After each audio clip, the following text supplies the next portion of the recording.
You're listening to Wharton Business Daily on Business Radio.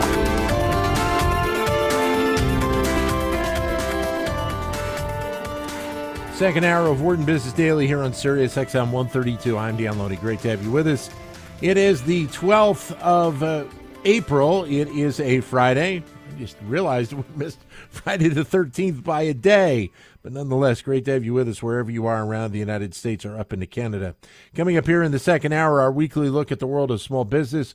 We're going to be joined by Gene Marks, CEO of the Marks Group, just coming up in a couple of moments.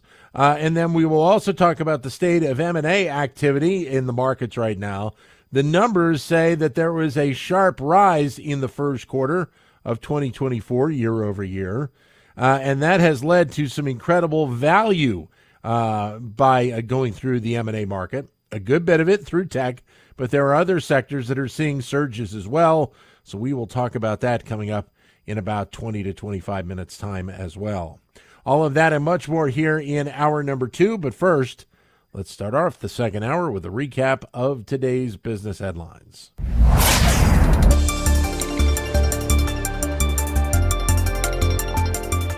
And lots of bank earnings highlighting the headlines today. BlackRock we start out with, beating quarterly estimates with earnings per share of $9.81 and revenue of $4.725 billion. Its assets under management rose 15% year over year to $10.5 trillion. Inflows, according to the company, up $236 billion over the last 12 months. J.P. Morgan Chase beating expectations as well in Q1 with per-share profit of $4.44 and revenue of $42.55 billion. It also posted a $1.88 billion provision for credit losses, which was actually much better than had been expected. The expectations were for $2.7 billion. Trading revenue down 5% year over year, but fixed income and equities revenue easily beating. Citigroup also beating projections in Q1 with a $1.58 per share profit and revenue of $21.10 billion. Wells Fargo also beating expectations with profit per share of $1.26 and revenue of $20.86 billion. Improvements and changes to income-driven repayment plans leading the Biden administration to forgive another $7.4 billion in student loan debt tied to 277,000 new borrowers. Most will see their debt forgiven through the new SAVE program, which has a shorter period to reach forgiveness.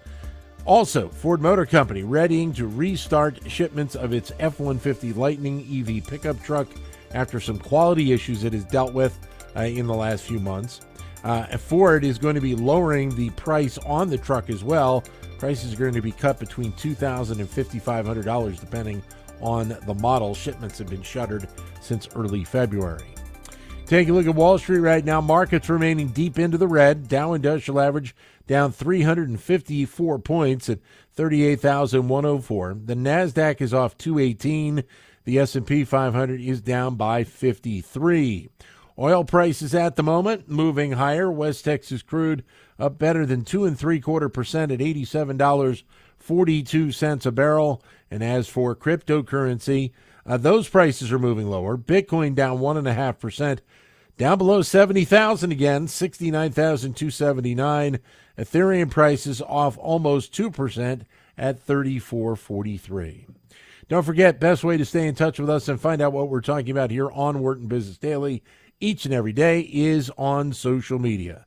My account on X is at Dan Loney, Loney 21. For the show, at Wharton Biz, B-I-Z Daily, and for the channel, at SXM Business. This Week in Small Business. All right, great to be joined this week by Gene Marks, CEO of the Marks Group. Hi, Gene. How are you? Hey, Dan. How are you doing? Doing very well. Thanks for joining us for a few moments today. A couple of interesting stories that you've written in the last couple of weeks that I wanted to touch on with you, and one about small businesses benefiting from partnering with fractional executives. Yeah. Explain what that is.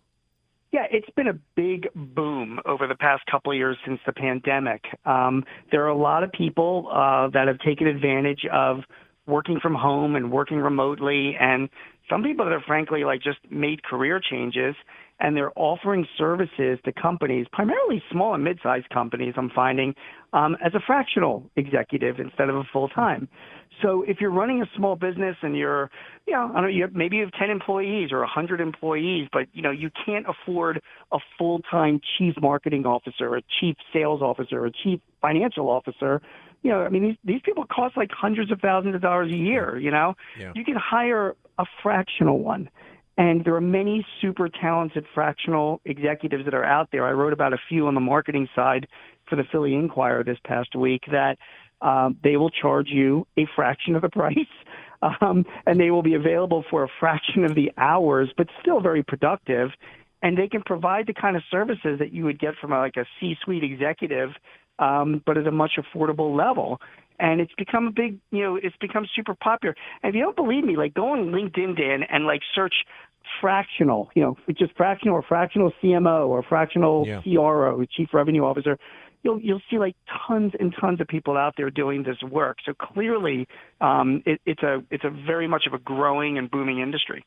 So it's a little bit of a combination of people that are maybe kind of moved out of their full-time 9 to 5 or 8 to 4, 40 hours, or for an executive's case, probably 50, 60, 70 hours a week type of jobs. Maybe they want a little bit more relaxing lifestyle, but they still want to have a taste of the work life. Yeah, so there's two angles to the story. One is the actual fractional people themselves, and you're exactly right. They're the ones that are like, hey man, don't like the corporate lifestyle, or I've done my thing and I want to be entrepreneurial and have my own business. So instead of working for one company, I'll be fractional and I'll have 10 different clients that I work for at any given time. So it's a real entrepreneurial opportunity for executives at a higher level that just want to sort of start their own business. That's number one. And then on the flip side of their clients, it gives the, smaller, companies the ability to take advantage and use people with big corporate experience to help them with their marketing. But one word of warning, I just want to make sure, and they all wanted me to know this. I interviewed a few fractional chief marketing officers. You're not hiring somebody like this to send out emails for you, right. or to do basic marketing tasks. The assumption is that this person, these people do strategies with you. They help you with your brand. They help you with your design. They keep you focused. They will help you, change your organization or improve your organization. But the actual tasks of marketing, and there are a lot of tasks for marketing, have to be done by people, not them. They're going to assume that you've got the resources available or will supply the resources to run with the ball when they say which direction to run. So you just want to be aware of that. So this person, almost to a degree, playing like a role of a member of a board to a degree. No, yeah, kind of. Really, it's sort of like, when you think about it, if you have a chief marketing officer at a big corporation, that person's not sitting in front of Constant Contact sending out emails, but they are determining, very much involved in the marketing strategy and the implementation of that marketing strategy, and then they turn to their marketing team to get it done. So there is that assumption that you have to make sure you're aware of particularly if you're a small business owner. They're not going to do all that stuff. You don't want to pay them their hourly rate to be doing that kind of stuff either. But as you kind of mentioned, for a lot of small businesses that may not have the resources, this could be a great option to be able to turn to, get that knowledge, that understanding at a lower cost. Yeah, and what's really kind of, made this happen is, COVID, frankly, the pandemic. Since everybody was working from home and being more flexible and being remote, a lot of these people realize, hey, I can have a better lifestyle or a better, and even make more money if I just do this from, do my job remotely with a number of clients. And, now you've got a business that if you match up with somebody that's a chief marketing officer that's got experience in your industry or, something that's unique, and I don't know, you're in Philly, but they're located in Little Rock, who cares? Because they can still provide those services remotely. So a lot of eyes were open because of the pandemic. And, because of that, a lot of these C-suite executives started rethinking their careers and how they can provide services to a lot more companies. Yeah. Hey, you recently wrote a piece about minimum wage, which still continues to be very much of a hot topic. Of course, California just recently bumped their minimum wage from $16 to $20 an hour. A lot of states are moving towards $15 an hour. Give us your sense of what that right number might be. No one knows. That's my sense. I've been writing about minimum wage for years. And even in the piece that I did write about, recently it was I was citing different studies, and there's just countless studies that tried to look at the impact of minimum wages on employment, in different regions and different industries, and no one concludes anything. And unfortunately, a lot of these studies that you read about minimum wages, they're done by economists, and economists just more and more become politicized, and they lean left or they lean right, and you can kind of see that in their research. I hate to say it, but it's what I see. The bottom line, minimum wage is such a hot issue. It is always around. The federal minimum wage is still $7.25 an hour. I don't see that federal minimum wage increasing this year because it's an election year. Although, depending on how the election goes next year, it could be bumped up to $12 or even $15 an hour nationally. A lot of people oppose a national minimum wage increase because they feel it's more of a localized issue. Why should some business owner in, Alabama be paying the same minimum wage as somebody in Los Angeles? So let's leave it to the states to decide. And that's really what's been going on. But, I don't know, Dan. I mean, you tell me. I mean, you cover and you talk to businesses all the time. I mean, when your costs go up, you're going to have to react. And people aren't going to go out of business because of this. They're just going to have to either charge more or find some way to cut costs somewhere. And those cuts in costs can be it's right. I mean, it just makes sense, right? Well, Gene, it's funny because I don't think we've ever kind of found the sweet spot as this discussion has gone along as to what the minimum wage actually should be. And I've become a believer, and I think you are as well, that this is a story that maybe is better told at the state or the local level than at the federal level, because what you need to live on here in the Philadelphia area is going to be much different than what you need to live on, say, out in Montana or Utah or some other, more remote location. It really has been something that has needed to be addressed for a long time and maybe hasn't been. You're right. And, then there's the sort of basis of it from a standpoint of a business owner. I mean, I just kind of, go against any government telling me how much I should be paying my employees, how much sick time I should be providing, how much vacation I should be providing, that kind of stuff. Just, leave that to the market to decide. But then again, of course, there are a lot of people, employee advocates, that say, that there are the bad actor businesses that take advantage of their employees. I have to tell you, we have about 600 clients in my firm, all up and down the East Coast, mostly in the Mid-Atlantic region. And this is anecdotal because it's not like I've done a detailed study of it, but I don't know any of them that are paying minimum wage. I mean, they're looking for people on the shop floor. They're looking for hourly workers. It's a competitive marketplace out there, and they're, $7.25 an hour is just, isn't even considered. So. No. I just don't know if we should just let the market decide or why the government has to get involved at all. And this will not be an issue resolved on this interview. Right. Okay. Google Chrome making changes. A lot of people have been waiting for this about third-party cookies now coming to the Chrome web browser. Give us your thoughts on the impact of this, and to a degree, how this might be impacting businesses as well. Yeah, it really does. I mean, the background here is that, as you and I both know, right? You go, you surf on the internet. There's all sorts of cookies being downloaded onto our devices. Most sites ask for permission, and I always just say accept all because I don't have time. Most people are like that. So God knows what we've got running. And then these cookies are tracking us. There's privacy issues. There's confidentiality issues.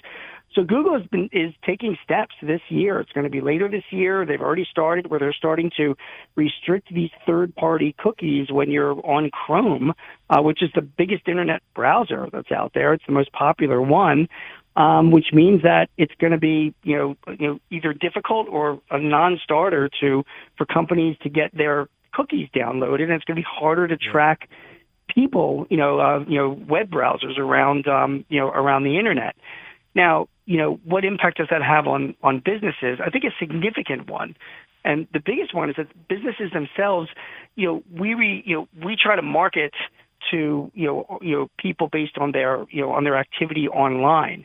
I want to know people that visit a site. For example, you go and you visit, I don't know, you start doing searching for a trip to Disney World, and then 10 minutes later you're starting to get ads on different sites telling you about hotels and airfares to Disney World. And you wonder, how do they even know about that? It's because whatever sites you're on, you were downloading cookies behind the scenes, and now they're tracking you and they're trying to feed you ads to entice you. So Google's going to limit that, and what they're going to do is they're going to make advertisers. They're going to force them into basically buying more data from Google or Google-approved companies to go about it that way instead of downloading these cookies, which is going to complicate and I think increase expenses, and I think it's going to create a lot of headaches for businesses that are trying to find users that are browsing on the internet. So this is a big story, I think, for a lot of companies, particularly small companies that really rely on online advertising to attract customers. It's really going to turn it upside down, and they should be talking to their digital marketing firms and PR firms to figure out how they're going to respond to this.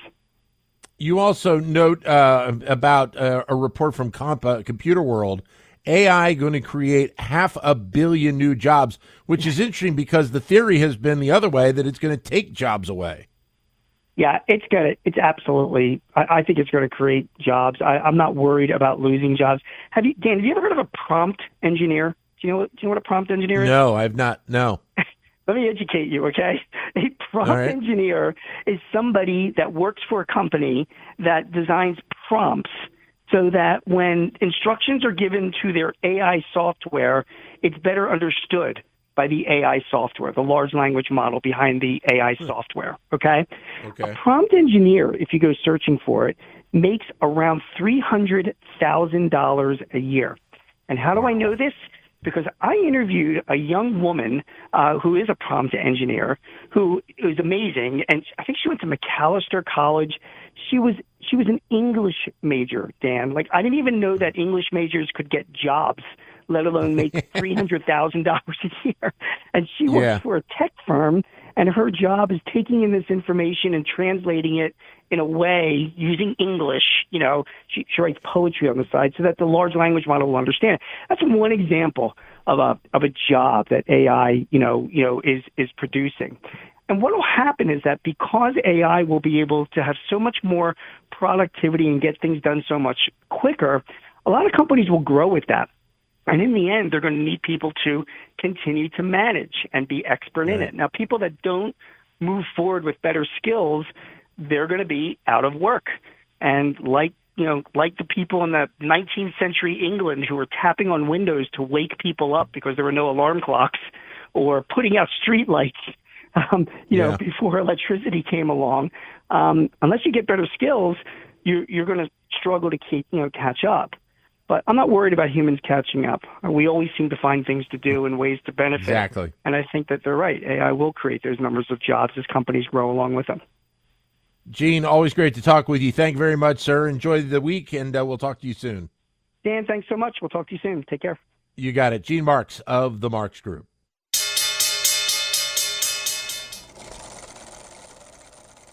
All right, let's take a look at where Wall Street stands at the moment. Market's still very much in the red.